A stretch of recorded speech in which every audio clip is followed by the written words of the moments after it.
No entendemos los tiempos de Dios, pero también no hemos entendido las fiestas del Señor, en el cual el Nuevo Testamento dice que son sombras proféticas de cosas por venir. Las profecías en las fiestas del Señor, presentado por Michael Root. Shalom, ese es Michael Root en los jardines arqueológicos del Ofel en Jerusalén. Durante muchos años he subido a Jerusalén para las fiestas de Dios durante la primavera y el otoño. Siempre hay emoción en el aire conforme la gente de alrededor del mundo sube a Jerusalén con una expectativa espiritual. He sido recompensado con aventuras de aprendizaje que llenan cada vez. Gran parte de nuestro aprendizaje ha venido de ensayar las direcciones del sacerdocio entre las ruinas del templo, caminar por los lugares donde caminaron, volviendo a actuar los bikurim o la cosecha de los primeros frutos, investigando polvorientos textos en los archivos de Jerusalén. Nuestras experiencias en la tierra de Israel nos han permitido entender pasajes del Nuevo Testamento que me habían obsesionado desde que era adolescente. He visto la mano del Todopoderoso moverse en forma milagrosa para contactarnos con la gente correcta y en el lugar correcto para obtener respuestas a preguntas por las cuales había orado durante 30 años.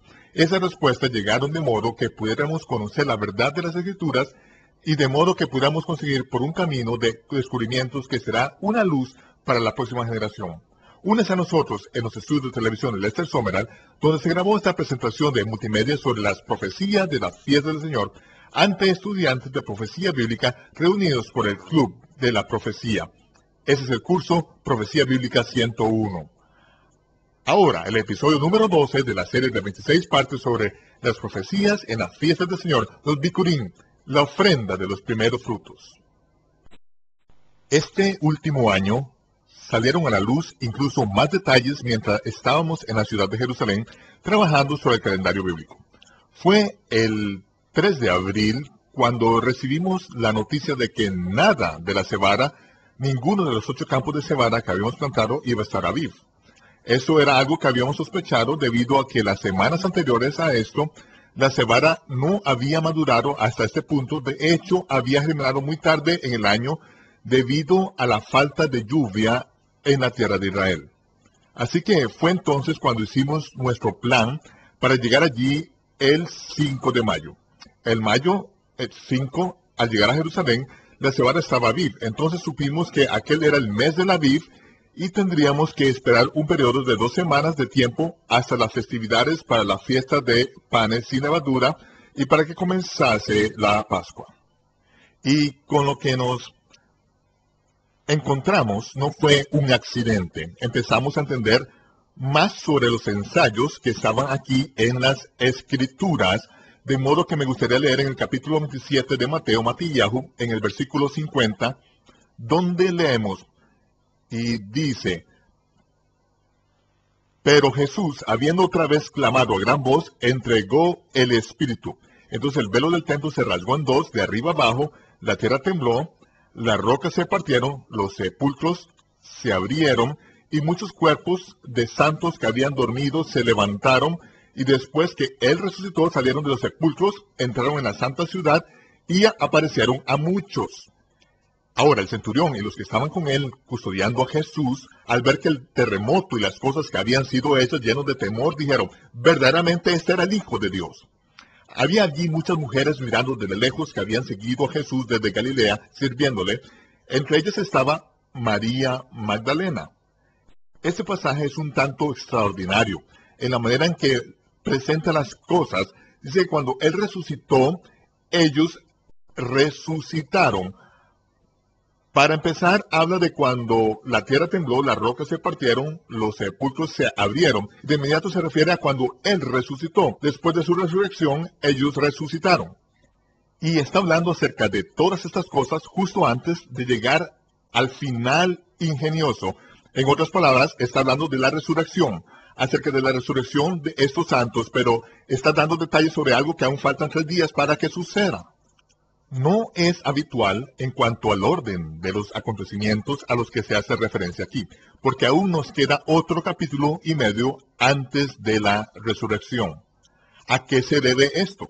¿Por qué dice Cuando la tierra tembló, las rocas se partieron y los sepulcros se abrieron.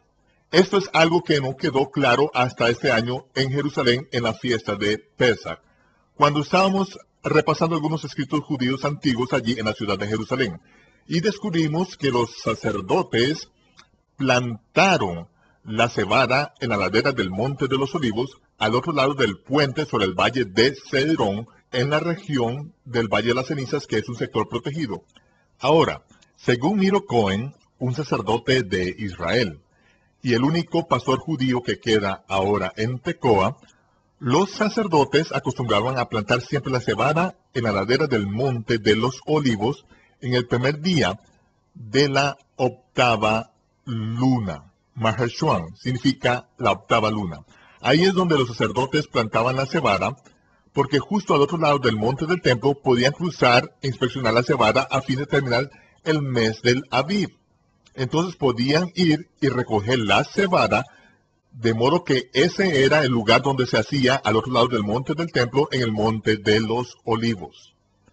Ahora, los escritos continúan diciéndonos de qué modo hacían los sacerdotes el sacrificio del cordero de Pascua.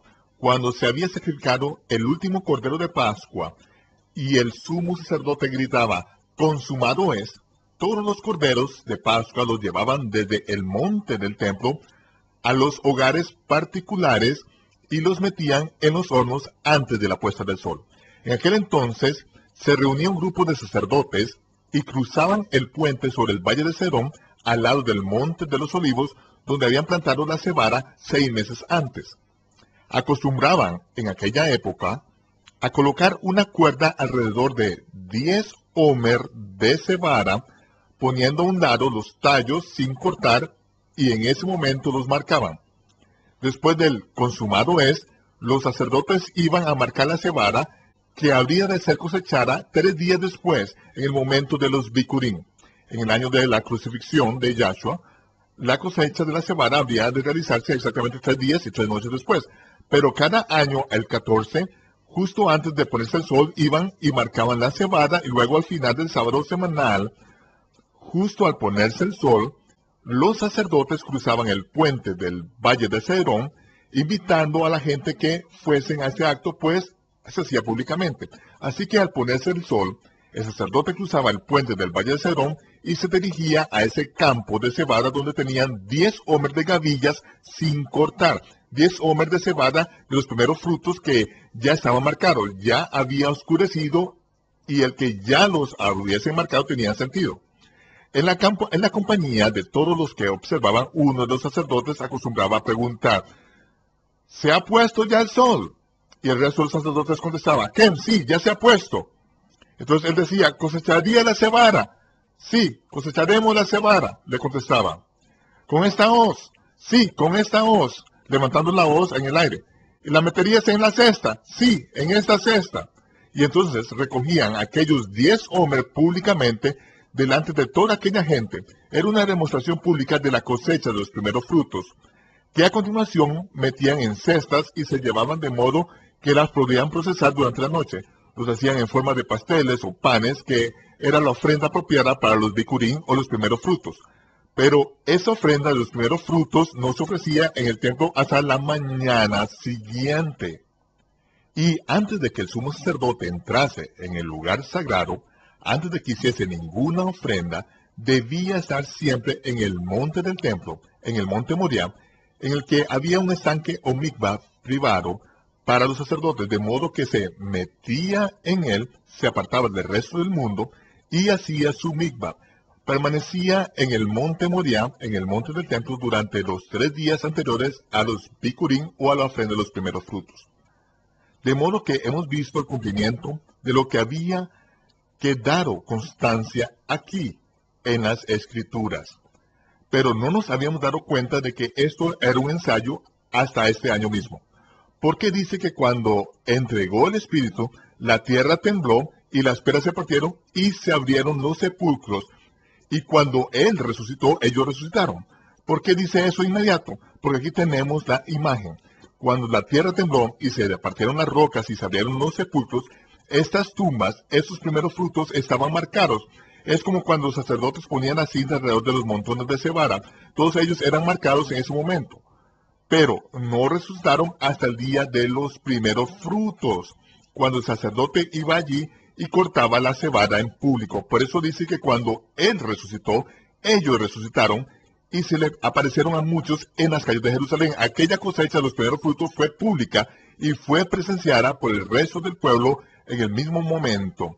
Y en la mañana siguiente, cuando aún estaba oscuro, Miriam fue al sepulcro y el Mesías le dijo: no me toques, todavía no he ascendido a mi Padre en los cielos. Él había estado en el corazón de la tierra.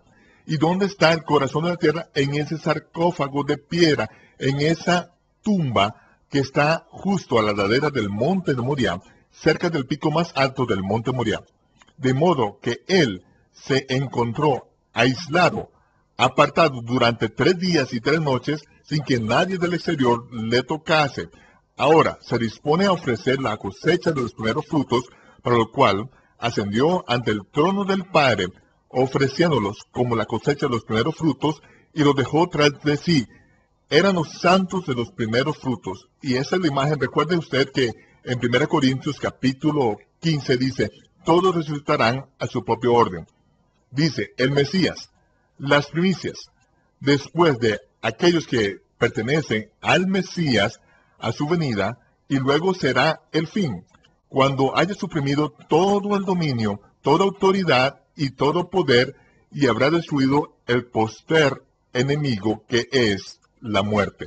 Esta es la resurrección final, que veremos cuando examinemos las fiestas solemnes del Señor y veamos su aplicación allí.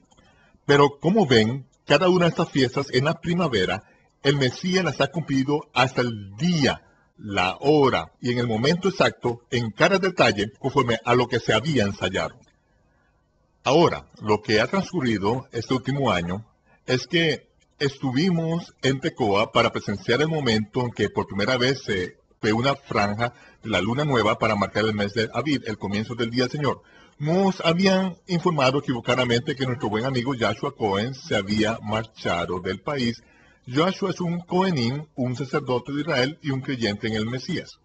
No podíamos entender por qué no estaba en Jerusalén si este mes era el tiempo correcto para la fiesta de Pesach.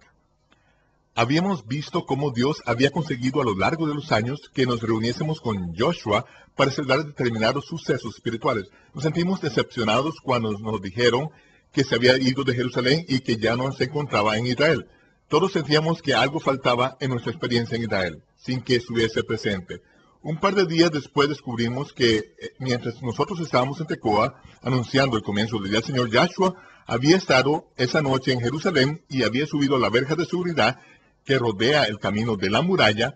Había subido por el camino de la muralla de la ciudad de Jerusalén esa noche y había tocado el shofar. En ese momento ni siquiera sabía que era el primero de Aviv. Creía que había sucedido el mes anterior, pero se sintió obligado a subir por encima de la verja de seguridad para tocar el shofar sobre los muros de Jerusalén. Estoy convencido de que hizo lo que había de hacer, pues es Cohenim, el guardián, había tocado el shofar sobre la muralla de Jerusalén para anunciar. Ahora, lo que pasó es que justo antes de Pesach este año, es que me puse muy enfermo. Había sufrido un envenenamiento por alimentación, pero se suponía que yo debía conseguir todas las provisiones para la comida de Pesach, porque Cohen tenía que trabajar durante el día de la preparación. Yo estaba tan enfermo que apenas pude levantarme de la cama hasta esa tarde. Alrededor de las 2 de la tarde fui apresuradamente al centro de la ciudad, pero estaba todo cerrado porque era el día 6 para prepararse para el sábado semanal. De modo que regresé sintiendo como que realmente hubiese fallado miserablemente. Fue una terrible decepción para mí porque había decepcionado a todo el mundo. No había conseguido el pan sin levadura ni varias cosas que se necesitaban para la comida de Pesach. Pero al caminar de vuelta y entrar por la puerta de Jerusalén, Cohen tropezó conmigo llevando varias bolsas en sus brazos. Había salido temprano del trabajo y él mismo había comprado todas las cosas, aunque no sabía que yo estaba enfermo. y no había podido hacer la compra y nos dirigimos al lugar donde íbamos a preparar la comida de Pascua. Cohen tuvo que hacer otro recado en el mercado de la ciudad antigua. Estando allí en ese mercado, estaba allí en el barrio árabe cuando se sentó a descansar. Estaba cansado por todas las compras que había estado haciendo. Se sentó en un lugar que se conoce como la séptima estación de la cruz. Ahora sé, y ustedes también lo saben, que las estaciones de la cruz y la vía dolorosa son una ficción moderna. Las calles por las cuales caminó el Señor se encuentran a unos 30 pies por debajo de las calles actuales.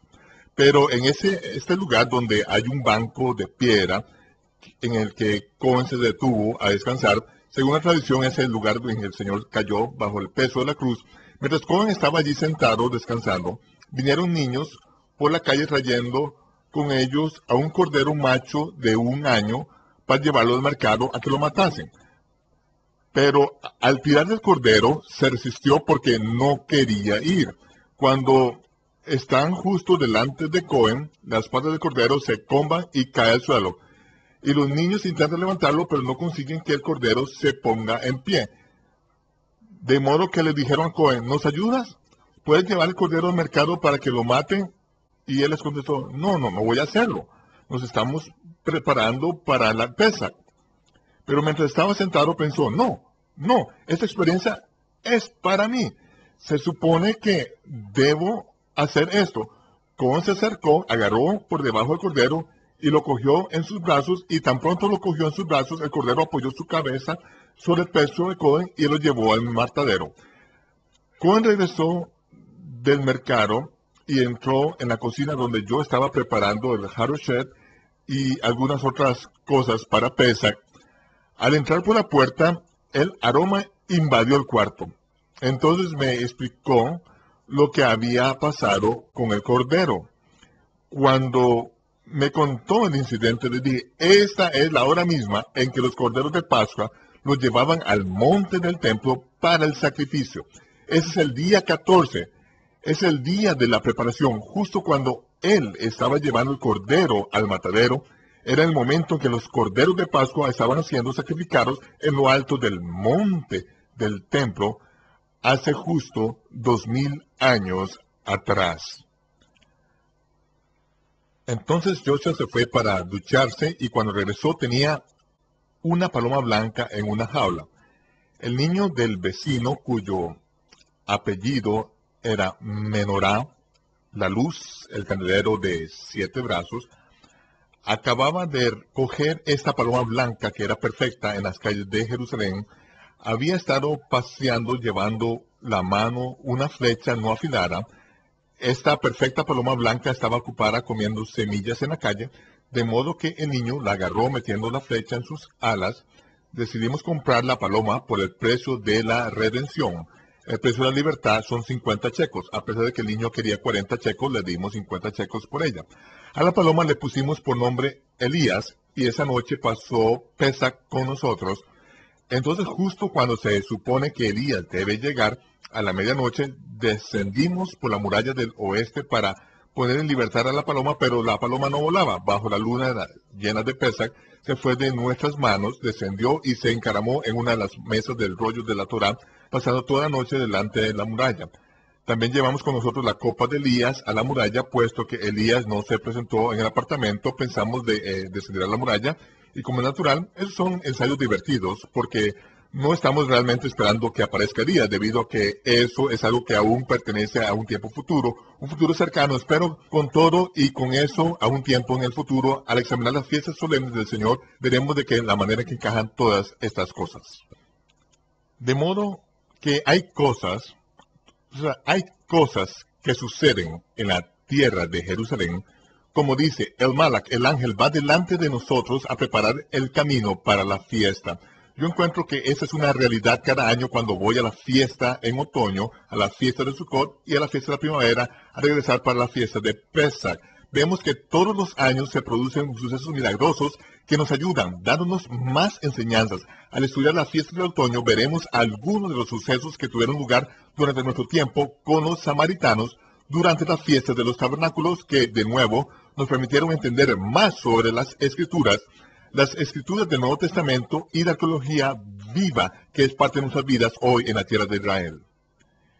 Y es durante la primavera, en la fiesta de Pesach, que el Cordero de Pascua es sacrificado en ese sábado semanal. Y como hemos mencionado, la ofrenda de los primeros frutos sucederá al final del sábado semanal. Así que cuando se puso el sol esa tarde, Cohen y yo cogimos una cesta y una hoz y dejamos atrás la ciudad de Jerusalén, pasando por la puerta del norte, y vamos a pasar por el Monte de los Olivos, pero como es natural, actualmente no hay un puente sobre el valle, así que cogimos un taxi.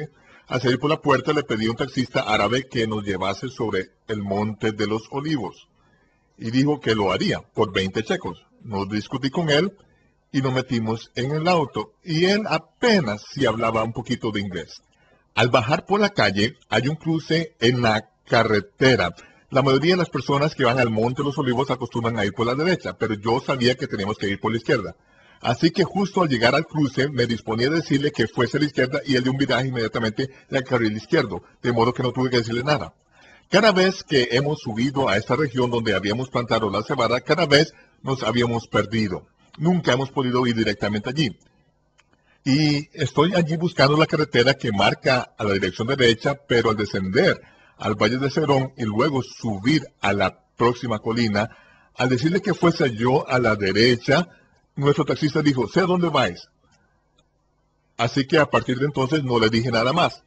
Él giró por una carretera de tierra y luego torció por un camino de hierba que crecía en el centro y nos llevó justo al lugar que teníamos que ir. Nunca he podido llegar sin perderme, y él no tenía ni idea a dónde íbamos, pero nos llevó derechos al campo de cebada de los Cohenim. Cuando se puso el sol, le dije a Cohen, ¿se ha puesto el sol? Sí, se ha puesto. ¿Recogerás la cebada? Sí, recogeremos la cebada. ¿Con esta hoz? Sí, con esta hoz. ¿La meterías en la cesta? Sí, la meteré. Y allí recogimos la cebada en la ladera del Monte de los Olivos esa noche. Nos quedamos hasta cerca de la 1 de la madrugada. Era hora de que regresáramos a la ciudad antigua porque queríamos hacer los bikurim, o la ofrenda de los primeros frutos, al día siguiente. Y vuelvo a decir que se trata de un ensayo, no es algo que se haga de manera oficial. Así que estuve orando para encontrar un auto que nos llevase por el camino de regreso largo. Al marcharnos, estábamos bajando por una larga colina y me di cuenta que en realidad necesitábamos un auto para subir la próxima colina. Así que Cohen y yo estábamos hablando, eran la 1:30 de la madrugada, al bajar la colina, cuando pasó un auto a nuestro lado y se detuvo. Se le encenderon los faros de atrás y comenzó a retroceder hacia llegar a nuestro lado. Estábamos en pleno territorio árabe, así que tengo mi hoz en la mano y una navaja a un lado. Así que la moví un poco hacia adelante cuando el auto retrocedió y vimos que no había más que una sola persona.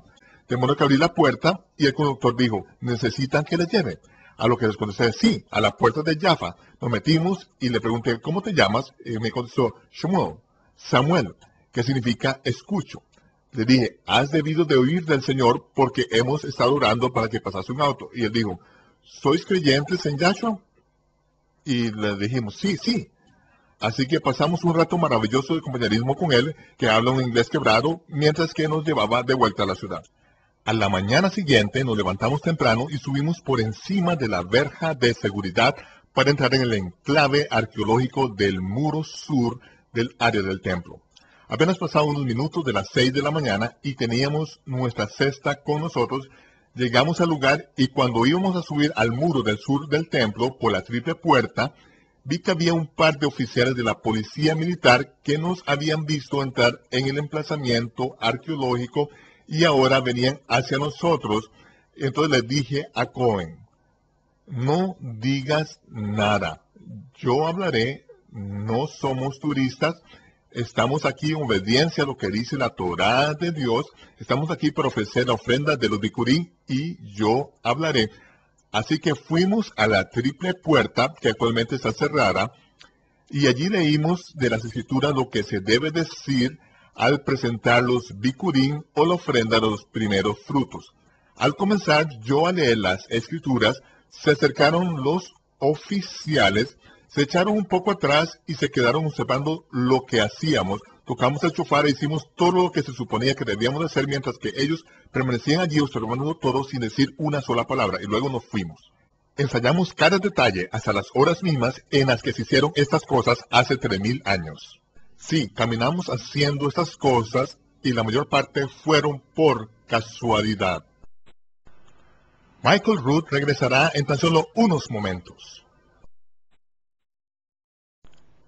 Si usted, al igual que yo, se preguntaba acerca de lo que le sucedió a todos los santos que fueron vistos por muchos en las calles de Jerusalén, espero que ese entendimiento de los Bikurim, o el ensayo de la cosecha de los primeros frutos, ponga esa pregunta en un descanso confortable.